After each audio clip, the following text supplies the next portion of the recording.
Hello दोस्तों, क्या हाल चाल। और आज आपका भाई फिर से एक बार लेकर के आया है इस बीए कंसेप्ट के यूट्यूब चैनल पर एक मस्त जबरदस्त तरीके से एक फिर से क्लास 12 हिंदी का चैप्टर 3 जिसका नाम है संपूर्ण क्रांति। और इस पाठ का सारांश आपका भाई आज बहुत ही नए अंदाज में जबरदस्त तरीके से मस्त तरीके से बताएगा। और इतना ही नहीं, आप लोगों को पता होना चाहिए कि ये जो लेसन है अपने आप में बहुत ही मोस्ट इम्पोर्टेंट लेसन है। तो सबसे पहले मैं आप लोगों से रिक्वेस्ट करूंगा कि इस पाठ को शुरू करने से पहले अगर आप लोग इस चैनल पर नए हैं तो चैनल को सब्सक्राइब करें और वीडियो अच्छा लगे तो लाइक करें और शेयर करें और साथ ही साथ कमेंट बॉक्स में ये लिख करके बताओ कि ये वीडियो आप लोगों को कैसा लगा। तो इस तरह से हम शुरू करेंगे इस चैप्टर को एक बहुत ही नए अंदाज में जबरदस्त तरीके से। तो आइए शुरू करते हैं। जैसा कि आप लोग देख रहे हैं संपूर्ण क्रांति को, जिसके लेखक हमारे जयप्रकाश नारायण जी हैं। और ये जयप्रकाश नारायण जी संपूर्ण क्रांति पाठ को अपने भाषण के माध्यम से पटना के गांधी मैदान में 5 जून 1974 को दिया था। और इस भाषण को मैं उन्हीं के अंदाज में आप लोगों के बीच प्रस्तुत करूंगा। 5 जून 1974 के ऐतिहासिक भाषण को आपका भाई अपने अंदाज में उनके लफ्जों में दोहराएगा। तो चलिए स्टार्ट करते हैं इस चैप्टर को। और जैसा कि आप लोग देख रहे हैं ये जयप्रकाश नारायण जी हैं और ये अपने समय के काफी प्रतिष्ठित जाने माने व्यक्तियों में से एक थे। और इसी के चलते इन्हें लोकनायक भी कहा गया, मतलब लोगों का नायक, लोगों का हीरो। लोगों में सबसे ज्यादा अगर कोई पॉपुलर था उस जमाने में तो वो थे जयप्रकाश नारायण। लोगों ने जिनको पसंद किया वो थे जयप्रकाश नारायण, इसलिए इन्हें लोकनायक के नाम से भी जाना गया। आइए इस चैप्टर को काफी धुआंधार तरीके से स्टार्ट करते हैं। तो चलिए सबसे पहले मैं इनके बारे में बताऊंगा, जयप्रकाश नारायण जी के बारे में, और काफी धाकड़ तरीके से मस्त तरीके से आपके दिमाग में बैठ जाएगा। तो चलिए शुरू करते हैं जयप्रकाश नारायण जी के बारे में। जैसा कि आप लोग देख रहे हैं संपूर्ण क्रांति के लेखक जयप्रकाश नारायण जी हैं। संपूर्ण क्रांति के लेखक जयप्रकाश नारायण जी हैं। यानी कि आपसे ये पाठ क्वेश्चन पूछा जाएगा कि संपूर्ण क्रांति के लेखक कौन है, तो जयप्रकाश नारायण जी संपूर्ण क्रांति के लेखक हैं। आगे संपूर्ण क्रांति क्या है, तो संपूर्ण क्रांति एक भाषण है जो 5 जून 1974 को पटना के गांधी मैदान में दिया गया था। ये जो संपूर्ण क्रांति है, संपूर्ण क्रांति, इस पाठ के लेखक जयप्रकाश नारायण जी हैं। और इस भाषण को 5 जून 1974 को पटना के गांधी मैदान में लोकनायक जयप्रकाश नारायण जी के द्वारा दिया गया था। आगे जयप्रकाश नारायण जी का जन्म 11 अक्टूबर 1902 को हुआ था। जयप्रकाश नारायण जी का जन्म जो हुआ था 11 अक्टूबर 1902 को हुआ था। और जयप्रकाश नारायण जी का निधन 8 अक्टूबर 1979 को हुआ था। 8 अक्टूबर 1979, 11 अक्टूबर 1902 जन्म। इस भारत की भूमि पर एक नया सपूत जन्म लिया, एक ऐसा सपूत जन्म लिया जो 11 अक्टूबर 1902 को इस पृथ्वी पर एक काफी बोले तो महान सपूत के रूप में इनका जन्म हुआ था। ये एक ऐसे सपूत थे, ये एक ऐसे अपने माँ के अच्छे बेटे थे जिनके अंदर अपने देश के प्रति, अपने इस समाज के प्रति कुछ करने का जोश और जुनून था। इनका जन्म 11 अक्टूबर 1902 को हुआ था और निधन, इस महान महाभूति महान आत्मा का निधन 8 अक्टूबर 1979 को हुआ था। वैसे में तो हम इनका निधन कह ही नहीं सकते, क्योंकि हम आज इनको भी याद कर रहे हैं। ये हमारे यादों में है, ये हम लोगों के दिलो जहन में है। इसलिए ये जयप्रकाश नारायण जी मरे नहीं हैं। हमें भी इनके जैसा ही कुछ कार्य करना चाहिए, ताकि आने वाला समय हम लोगों को भी याद करें। इसी तरह इस बोर्ड पर कभी हम लोगों को लोग उतार करके और हम लोग के बारे में बताएं तो काफी अच्छा लगेगा। ये जयप्रकाश नारायण जी कुछ अच्छा कार्य करके गए हैं, तो ही तो इनके बारे में हम लोग पढ़ रहे हैं।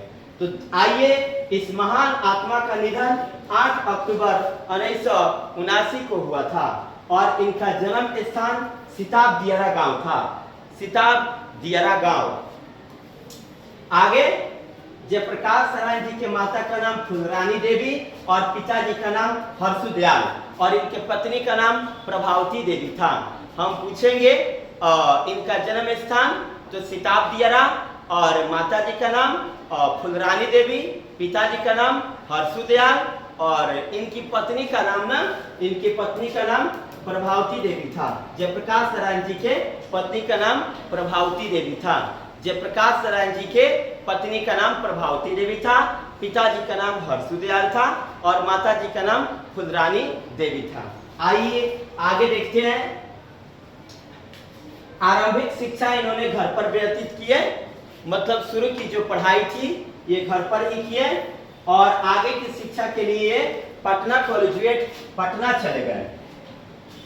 शुरू की जो शिक्षा होती है, प्रारंभिक शिक्षा, प्राथमिक शिक्षा 1 to 8 ये प्राइमरी एजुकेशन होता है। तो 1 to 8 की पढ़ाई इन्होंने घर पर ही किए और आगे की पढ़ाई के लिए पटना कॉलेजिएट चले गए। 1922 में शिक्षा प्राप्ति करने हेतु ये अमेरिका गए थे। तो ये आपसे एग्जाम पेपर में भी पूछा जाता है कि जयप्रकाश नारायण जी आगे की शिक्षा प्राप्ति करने के लिए किस देश गए थे, तो अमेरिका। जयप्रकाश नारायण जी अमेरिका कब गए थे, तो 1922 में। आगे, मां के अस्वस्थता के कारण इन्होंने पीएचडी डॉक्टर ऑफ फिलोसफी की पढ़ाई नहीं कर पाए। इनकी मां बीमार पड़ गई। मां के बीमार पड़ने के कारण ये पीएचडी की पढ़ाई नहीं कर पाए। ये अस्वस्थ हो गए थे और इनकी मां अस्वस्थ हो गई थी, जिसके कारण ये अमेरिका को छोड़ करके चले आए और पढ़ाई इनकी रुक गई। तो डॉक्टर ऑफ फिलोसफी की जो पढ़ाई थी मां के अस्वस्थता के कारण रुक गई और ये अपने गांव सिताब दियारा चले आए, है ना।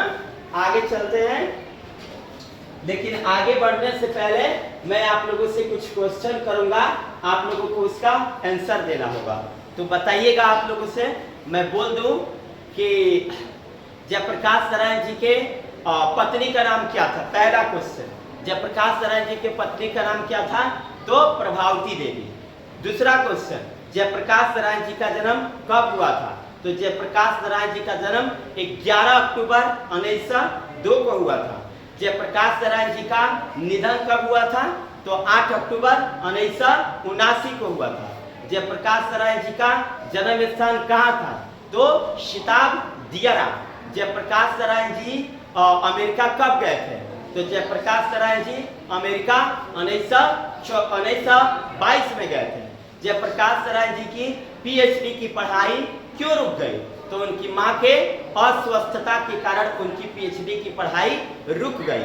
जयप्रकाश नारायण जी ये जो संपूर्ण क्रांति वाला ऐतिहासिक भाषण है, इसको कब दिए थे, तो 5 जून 1974 को संपूर्ण क्रांति वाला ऐतिहासिक भाषण दिए थे। और जयप्रकाश नारायण को किस नाम से जाना जाता है, तो जयप्रकाश नारायण को शॉर्ट रूप में जेपी कहा जाता है। लोकनायक जयप्रकाश नारायण। लोकनायक किसे कहा जाता है, तो जयप्रकाश नारायण को लोकनायक कहा जाता है। लोकनायक किसे कहा जाता है, लोकनायक जयप्रकाश नारायण को कहा जाता है। चलिए आगे देखते हैं। तो आइए इस सारांश को शुरुआत करते हैं एक काफी नए अंदाज में। तो शुरू होता है ये सारांश आपके बीच। संपूर्ण क्रांति का सारांश एक नए अंदाज में जयप्रकाश नारायण जी के भाषण से रूबरू आप होंगे। तो चलिए शुरू करते हैं।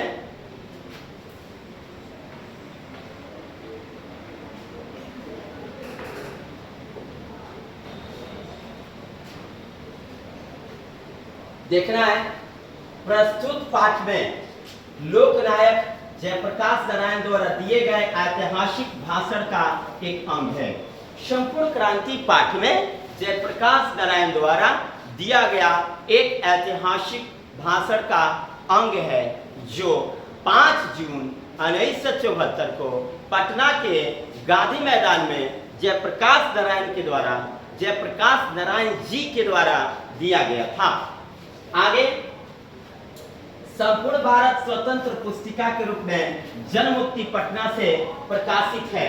ये जो संपूर्ण क्रांति वाला ऐतिहासिक भाषण है ये कहां से प्रकाशित है? तो जनमुक्ति पटना से संपूर्ण क्रांति वाला ऐतिहासिक भाषण प्रकाशित है। आगे तो कहते हैं ना कि जयप्रकाश नारायण जी के भाषण को सुनने के लिए देखना है यहाँ पे क्या क्या प्रक्रियाएं हुई थी जब ये पटना के गांधी मैदान में भाषण दे रहे थे। तो भाषण को सुनने के लिए लाखों की संख्या में लोग पूरे प्रदेश से आए थे, जिसमें युवाओं को बोलबाला बहुत ही ज्यादा था। जयप्रकाश नारायण जी जो थे जब पटना के गांधी मैदान में भाषण को बोल रहे थे तो लाखों की संख्या में काफी ज्यादा लोगों की संख्या थी। उसमें अत्यधिक मात्रा में युवा थे। युवाओं के द्वारा ही संपूर्ण क्रांति का नेतृत्व भी हो रहा था। इसका मेन लीडर हमारे जयप्रकाश नारायण जी ही थे। तो देखिएगा, तो भाषण को सुनने के लिए लाखों की संख्या में लोग पूरे प्रदेश से आए थे, जिसमें युवाओं की बोलबाला काफी ही अधिक था। नारायण जी को कहते हैं कि अगर दिनकर जी और रामवृक्ष बेनीपुरी जी होते तो उनकी कविता भारत के नव निर्माण के लिए क्रांति का कार्य करती। और रामवृक्ष बेनीपुरी जी और रामधारी सिंह दिनकर जी ये दो ऐसे महान कवि हैं। रामवृक्ष बेनीपुरी जी और रामधारी सिंह दिनकर जी दो ऐसे महान कवि हैं जिनकी रचनाओं में एक नई ताकत, नई ऊर्जा थी। जब ये रचना करते थे तो एक नए अंदाज, नई उत्साह, नई ऊर्जा इस देश के नव निर्माण के लिए लागू होता था। तो क्या कहते हैं कि जयप्रकाश नारायण जी भी कहते हैं कि अगर रामवृक्ष बेनीपुरी जी और रामधारी सिंह दिनकर जी होते तो उनकी जो कविताएं होती वो देश के नव निर्माण के लिए एक ऊर्जा के रूप में होती, एक नई संचार के रूप में होता, जिससे लोगों को कुछ सीखने को मिलता, अपने देश के प्रति कुछ कार्य करने का लोगों को मौका मिलता। आइए देखते हैं आगे की किस्सा क्या है। लेकिन वह आज हमारे बीच नहीं है। कवि कहते हैं, जयप्रकाश नारायण जी कहते हैं कि अगर रामवृक्ष बेनीपुरी जी और रामधारी सिंह दिनकर जी हमारे बीच होते हैं तो उनकी कविताएं देश के नव निर्माण के लिए लागू होती है ना। लेकिन वो आज हमारे बीच नहीं है का मतलब उनका देहांत हो गया है। आगे जयप्रकाश नारायण जी कहते हैं कि यह जिम्मेवारी मैंने मांग के नहीं लिया, मुझे यह जिम्मेवारी युवाओं की पीढ़ी द्वारा सौंपी गई है। ये भी कहते हैं जयप्रकाश नारायण जी कि मेरे प्यारे देशवासियों, ये जो मुझे आज लीडरशिप सौंपी गई है ये मैंने किसी से मांग कर नहीं लिया, ये युवा शक्ति ने मुझे दिया है कि जयप्रकाश नारायण जी इस क्रांति का नेतृत्व आप स्वयं कीजिए। वह कहते हैं कि मैं नाम का नेता नहीं बनूंगा, मैं सबकी बात सुनूंगा, लेकिन अंतिम फैसला मेरा होगा। जयप्रकाश नारायण जी कहते हैं कि मैं नाम का नेता नहीं बनूंगा, मैं नेता बनूंगा, लेकिन नाम का नेता नहीं बनूंगा। सबकी बातों को सुनूंगा, लेकिन अंतिम फैसला मेरा होगा, तब तो इस क्रांति का कोई अस्तित्व होगा, क्योंकि इस क्रांति का हीरो मैं हूं।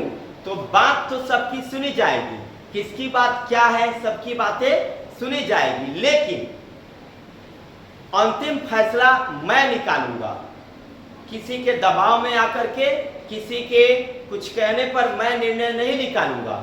मेरा जो मन करेगा, मेरी जो आत्मा करेगी, मेरा जो सोच होगा, विचार होगा, जो उत्तम होगा, वही देश के लिए, वही इस क्रांति के लिए लागू करूंगा। आगे लेखक ने अपने परिवार की गरीबी के बावजूद अमेरिका में आने, अपने बलबूते पर पढ़ाई की तथा वापस आकर कांग्रेस में शामिल हुए। एक यहाँ पे टॉपिक है, लेखक बहुत ज़्यादा गरीब थे और चूंकि उस समय कुछ परिस्थितियाँ इनकी नीची थी, तो भी ये अमेरिका गए, चूंकि ये सुने थे कि अमेरिका जा करके भी व्यक्ति काम करके भी पढ़ाई कर सकता है। तो वे वहाँ पे गए अमेरिका में और अनेक प्रकार के कार्य किए। अनेक प्रकार के कार्य बोले तो बहुत ज़्यादा, मतलब ऐसा कार्य, मतलब उनके लिए ये तो जो मैं बोलूँगा वो बहुत ही अच्छा कार्य नहीं कहलाएगा, क्योंकि इतना बड़ा महान हस्ती से वो कार्य जुड़ा है। फिर भी कहते हैं ना कि इतिहास वही रचता है जिसके अंदर जुनून होता है कुछ करने का, कुछ अपने देश के प्रति, अपने समाज के प्रति, अपने माता पिता के प्रति। जयप्रकाश नारायण जी कुछ ऐसा ही थे। अमेरिका गए और अमेरिका जा करके काम करके और कुछ ऐसा किए कि इस देश में अच्छे स्तर पर इनका नाम हुआ। अब देखना है कि लेखक ने अपने परिवार की गरीबी के बावजूद अमेरिका में अपने बलबूते पर पढ़ाई की और वापस आकर कांग्रेस में शामिल हुए। जब क्या नाम है, जयप्रकाश नारायण जी जब अमेरिका से आए तो कांग्रेस में शामिल हुए, जबकि जयप्रकाश नारायण जी कम्युनिस्टवादी थे, लेकिन भारत आए तो किस में शामिल हुए, कांग्रेस में। ऐसा क्यों? क्योंकि भारत अभी, वो कहते हैं ना कि कांग्रेस जो है ना, वो उस समय भारत में सबसे ज्यादा प्रचलित पार्टी थी। तो वहां से आए तो ये कांग्रेस में शामिल हुए और उस समय अपना देश भी आजाद नहीं था, क्योंकि जो कम्युनिस्टवादी होता है वह स्वतंत्र देश में ही वो कम्युनिस्ट पार्टी में शामिल होता है। इसलिए जयप्रकाश नारायण जी कांग्रेस में ही शामिल हुए, कम्युनिस्टवादी नहीं बने। आगे देखना है वो क्या कहते हैं।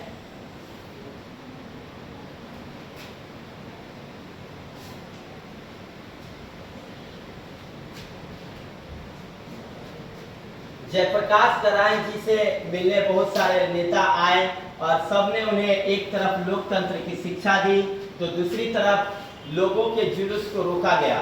जयप्रकाश नारायण जी को बहुत सारे लोग लोकतंत्र की शिक्षा देते थे कि डेमोक्रेसी क्या है, जयप्रकाश नारायण जी को बताना चाहिए, क्योंकि जो सच बोलता है ना वो कड़वा होता है, सच बहुत कड़वा होता है, झूठा बात जो होता है उसमें मजा होता है। तो ये जो जयप्रकाश नारायण जी थे हमेशा सत्य बोलते थे, है ना, और लोग इन्हें लोकतंत्र की परिभाषा सुनाने आते थे और जो लोग इनसे मिलने आते थे उन्हें रोकते भी थे, जुलूस को रोकते थे। लेखक कहते हैं कि ऐसा लोगों को शर्म नहीं आती जो एक तरफ लोकतंत्र की बातें करते हैं और दूसरी तरफ लोकतंत्र को अपने पैरों से कुचलते हैं। आज भी ऐसे लोग देखे जाते हैं जो लोग आपके मुंह पर आपके लायक बोलेंगे और जाएंगे कुछ दूर के बाद दूसरे व्यक्ति से आप ही के बारे में बुराई करेंगे। ऐसे लोग आजकल ज्यादा देखने को मिल रहे हैं। लेखक के कुछ मित्र उनका और इंदिरा जी का मेल मिलाप करवाना चाहते थे। अच्छा, जयप्रकाश नारायण जी जो थे इनका ना मेल मिलाप इंदिरा गांधी से करवाना चाहता था लोग, क्योंकि जयप्रकाश नारायण जी थे वो इंदिरा गांधी के नीतियों से बिल्कुल उनकी जलन थी। जयप्रकाश नारायण जी हालांकि इंदिरा गांधी जी से नहीं जलते थे, लेकिन उनके नीतियों से जलते थे, उनके जो विचार थे उससे जलते थे। जयप्रकाश नारायण जी और इंदिरा गांधी जी के बीच जो संबंध था वो तो अलग था, लेकिन जयप्रकाश नारायण जी किसी बात से अगर क्या नाम है, इंदिरा गांधी जी से अगर इनके पास द्वेष था तो वो थी नीति। आगे लेखक के कुछ मित्र और इंदिरा गांधी जी की और जयप्रकाश नारायण जी के मेल मिलाप करवाना चाहते थे। लेखक कहते हैं कि मेरा इंदिरा जी से व्यक्तिगत झगड़ा नहीं है, व्यक्तिगत मेरा कोई झगड़ा नहीं है, बल्कि झगड़ा है उनकी गलत नीतियों से मेरा झगड़ा है। इंदिरा गांधी की अगर किसी चीज से झगड़ा है तो गलत नीतियों से झगड़ा है। आगे लेखक ने कई बार बापू और नेहरू जी को भी आलोचना की, और जो भी गलत कार्य होता था, गलत नीतियां लागू होती थी, पंडित जवाहरलाल नेहरू जी का आलोचना करना, महात्मा गांधी का आलोचना करना, महात्मा गांधी जी की भी कई बार आलोचना की है, उनको भी कटाक्ष किए कि बापू ये कार्य गलत हो रहा है, पंडित जवाहरलाल नेहरू जी ये कार्य गलत हो रहा है। तो हालांकि कटाक्ष करते थे तो वे लोग इनके बातों को बुरा नहीं मानते थे लोग, है ना, क्योंकि गलत बात को कटाक्ष करना या फिर इसके बारे में बोलना कोई बुरा थोड़ी ना मानेगा। और महात्मा गांधी और पंडित जवाहरलाल नेहरू जो है वो तो एक महान आत्मा है जो कभी भी मतलब किसी भी बात को आज तक बुरा नहीं माने, बड़ी विनम्रता पूर्वक किसी भी बात को समझे और जाने थे। आइए आगे देखते हैं। लेखक कहते हैं कि आज राजनीति में भ्रष्टाचार बढ़ा है, जिसका प्रमुख कारण चुनावों की चर्चा है। बात सही है, जातिगत चर्चा होती है, लोगों में एक दूसरे को भड़काया जाता है और अपने वे लोग वोट बैंक बनाते हैं, और हम लोगों के बीच वे जो मेल मिलाप है हमारा दूसरे जाति के लोगों से उस संबंध को ये लोग तोड़ने का कार्य करते हैं नेता लोग। आगे आज के लोकतंत्र में जनता को इतना ही अधिकार है कि वह चुनाव करे। लोकतंत्र में चुनाव के बाद अपने ही प्रतिनिधियों पर जनता का कोई अंकुश नहीं होता है। एक बार जब वोटिंग टाइम आती है तो सारे प्रतिनिधि हम लोग के घर घर पहुंच करके वोट मांगने का कार्य करते हैं, लेकिन जो ही उनकी जीत हासिल होती है फिर वो कभी देखने हम लोगों को देखने भी नहीं आते कि हम लोग किस परिस्थिति में जी रहे हैं, है ना। और साथ ही साथ वे अपने बैंकों को भरते हैं और अपने ही वो कहते हैं ना कि पीढ़ी दर पीढ़ी अपने पीढ़ी के लोगों को ही किसी न किसी कार्य में जोड़ते हैं और हम लोगों को वे लोग छोड़ देते हैं, है ना। और खासकर तो सबसे ज्यादा अगर किसी के साथ संबंध होता है तो वे लोग हैं जो अमीर हैं, मध्यम वर्ग के लोग और निम्न वर्ग के लोग, ये जो है इन लोगों के साथ सबसे ज्यादा गलत व्यवहार होता है। पूंजीपतियों के साथ ये लोग का जो पार्टनरशिप होता है, उठना बैठना होता है, वो ज्यादा रहता है, क्योंकि हम ही लोगों से उन लोगों को धन ऐंठना होता है। तो हम लोगों को वे बुड़बक बनाते हैं और हम लोगों से ही धन कमाते हैं और अपना बैंक बैलेंस बनाते हैं। तो ये कहते हैं ना कि अपने प्रतिनिधियों पर जनता को कोई अंकुश नहीं होता। लेखक के अनुसार अन्य देशों में प्रेस और पत्रिका प्रतिनिधियों पर अंकुश लगाती है। ये जो प्रेस और पत्रिका ये लोग जो होते हैं ये किसी भी प्रतिनिधि पर अंकुश लगाते हैं अन्य देश में, लेकिन अपने भारत देश में ऐसा नहीं होता है। अपने भारत देश में ना जो बड़ी बड़ी पार्टियां हैं वो प्रतिनिधियों को, पत्रिकाओं को खरीद लेती है, वो किसी भी बात को बोलने नहीं देती। कोई भी गलत कार्य करे वो न्यूज में नहीं दिखाया जाता, वो प्रतिनिधियों को, पत्रिकाओं को पैसा दे करके खरीद लेते हैं। सिर्फ और सिर्फ न्यूज चैनल में उसी को दिखाया जाता है जो अच्छे कार्य होते हैं, बुरे कामों को ये लोग दबा देते हैं। तो लेकिन जयप्रकाश नारायण जी कहते हैं कि अपने देश में ऐसा नहीं है, दूसरे देश में प्रेस और पत्रिका प्रतिनिधियों पर अंकुश लगाती है, लेकिन हमारे देश में इसका बहुत अभाव है। जयप्रकाश नारायण जी का यह भाषण वाकई एक शानदार भाषण है और आशा करता हूं कि आप लोगों को ये वाला सारांश बहुत ही अच्छे ढंग से समझ में आया होगा। और मैं आप लोगों से इस लेसन से कम 5 या 6 प्रश्न पूछूंगा, आप लोगों को बताना है। तो पहला क्वेश्चन आपके बीच 1 नंबर क्वेश्चन होगा, जयप्रकाश नारायण जी का जन्म कब हुआ था? तो पहला क्वेश्चन का आंसर आपको देना है। कब हुआ था मैं बताता हूं, 11 अक्टूबर 1902। और जयप्रकाश नारायण जी का निधन कब हुआ था? 8 अक्टूबर 1979। और जयप्रकाश नारायण जी का पत्नी का नाम क्या था? प्रभावती देवी। और जयप्रकाश नारायण जी जो थे उन्होंने